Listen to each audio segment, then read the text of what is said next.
Me llamo Eva Vicente Martínez y la ponencia que voy a defender es la revisión de las medidas penales relativas a la protección de los menores víctimas de la violencia de género. Introducción.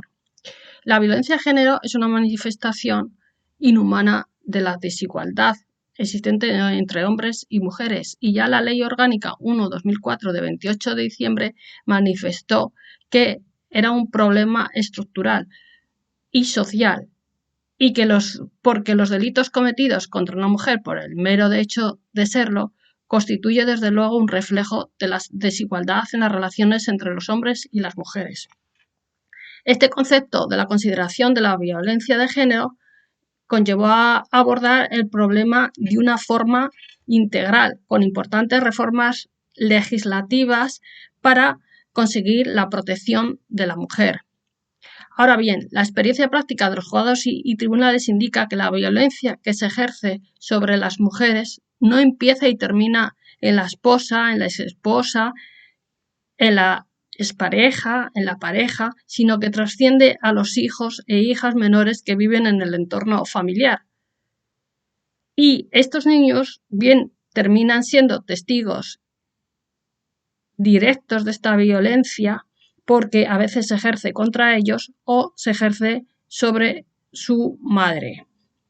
Inicialmente, los niños menores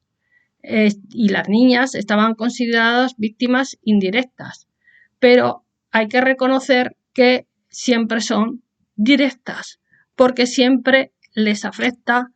ya se ejerza directamente o de forma indirecta, porque eso afecta a su desarrollo integral en cualquiera de las maneras. Por eso surgió la Ley 815 de modificación del sistema de protección a la infancia y a la adolescencia. Los objetivos de esta ponencia es examinar las medidas que desde el ámbito penal pueden acordarse por los juzgados y tribunales para proteger a los menores víctimas directas de la violencia de género, así como determinar su efectividad.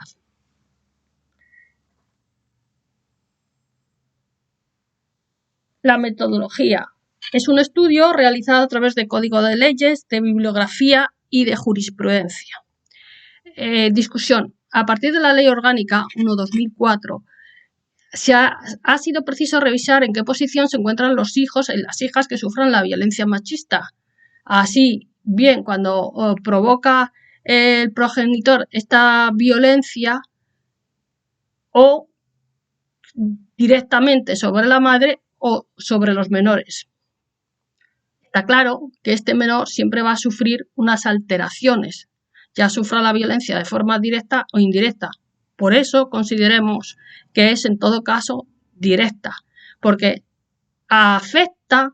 a su desarrollo físico, psicológico, cognitivo, y hay que destacar determinadas alteraciones, como puede ser la dificultad en el aprendizaje del lenguaje, las alteraciones evidentes en el rendimiento escolar, sin olvidar lo más importante, la relación materno-filial. Todos estos efectos negativos que se derivan del hecho de que este menor vive en un entorno hostil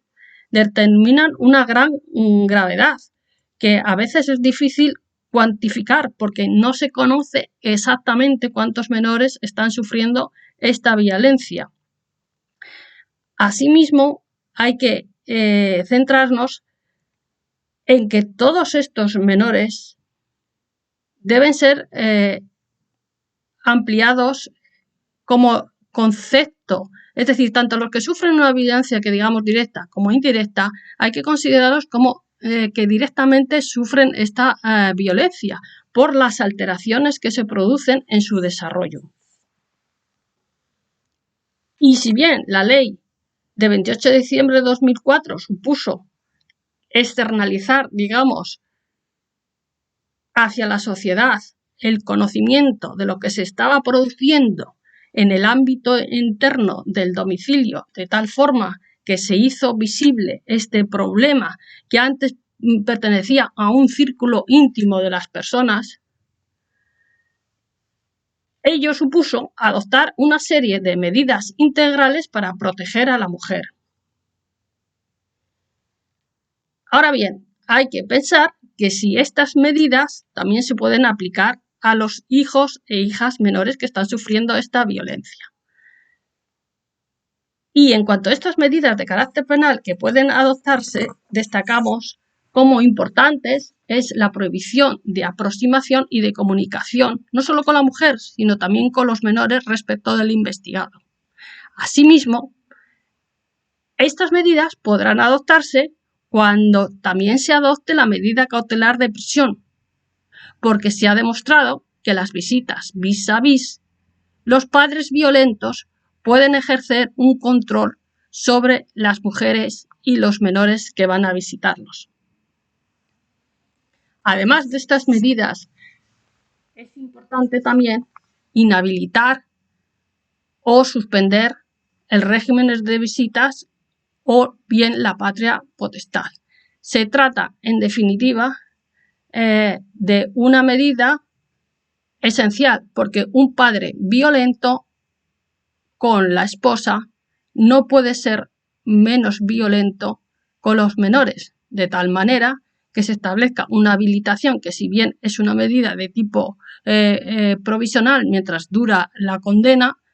también existe la posibilidad de la suspensión como medida cautelar del régimen de visitas y la retirada de la patria potestad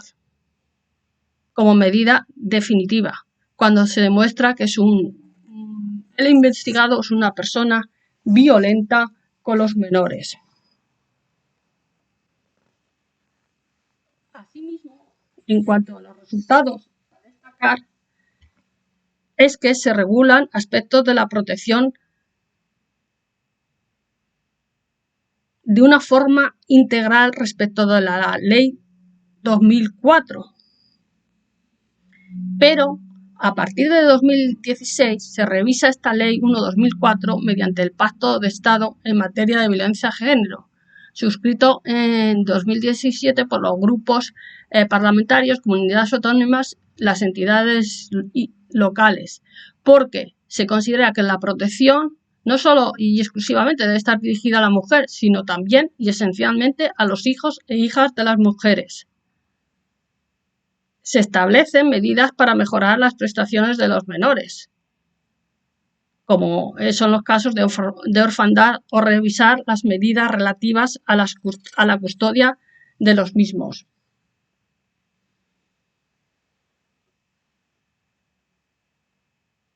Respecto de las conclusiones, hay que manifestar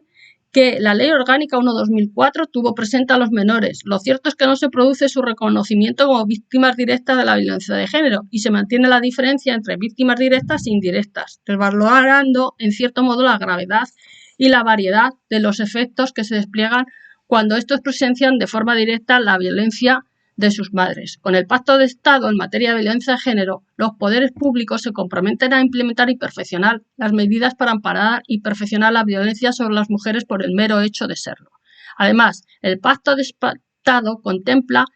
el amparo de los menores que viven cada día la violencia que sufren las madres, y consideramos que los menores que padecen esta violencia dirigida contra sus madres son víctimas directas, aunque no recaigan directamente las lesiones sobre ellos. Viven en un ambiente realmente hostil, en posible alerta, y esto les genera distintas funciones, distintos problemas y grandes disfunciones físicas y psíquicas. Por ello, es preciso adoptar todas las medidas adecuadas para que los operadores jurídicos puedan amparar a los menores de forma integral.